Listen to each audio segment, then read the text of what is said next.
10 people and an unborn baby have died at 3 dangerous railroad crossings, but some tonight argue they shouldn't be shut down. It's going to put so much traffic on that other crossing. This is not anti-musician, and in fact, we think you'll have a better music experience. Neighbors renew their push to turn down nightclub noise. Today, the first day of summer, temperatures felt that way. Lower 90s on the heat index. What about your weekend? I'll have that Saturday and Sunday forecast on Fox 8, your weather authority. And more stores are asking customers for their zip codes at the checkout. Employees of a store might decide to stalk you. While you might think twice before giving out that information. Fox 8 News at 10 starts now. From Louisiana's home team, this is Fox 8 News at 10 p.m. Well, how loud is too loud? That's the question neighborhood groups want the New Orleans City Council to consider this summer.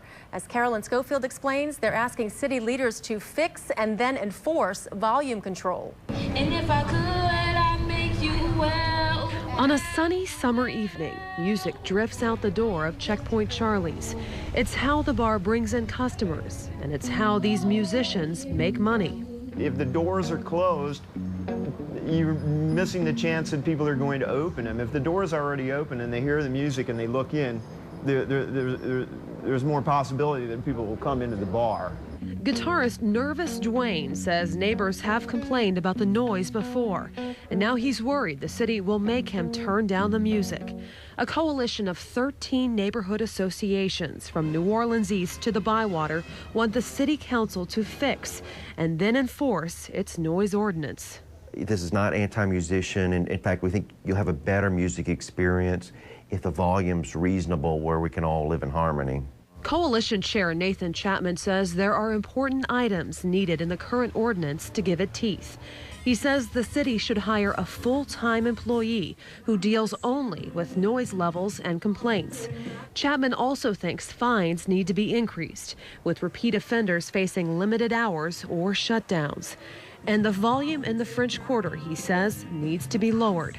At one time, they raised them higher than the rest of the city, and that's when all these problems started. We had a perfectly wonderful tourism industry before that point, and people loved to go to Bourbon Street, and so this wasn't something we needed to do, and it caused a lot of problems. The city council last year amended the noise ordinance regarding loudspeakers. Now venues in the Central Business District and French Quarter have to place their speakers 10 feet from the door, facing away from the street. The council hasn't taken up these new recommendations, but Chapman hopes to get the discussion on the agenda sometime this summer. Give me one reason to stay here. Aeolian Laree plans to spend her summer playing in local venues. She's trying to build a following and worries what a tougher noise ordinance could do. You can put up flyers everywhere, you can tell everyone, Facebook, but generally speaking, the predominant people who come in are people who are just walking by.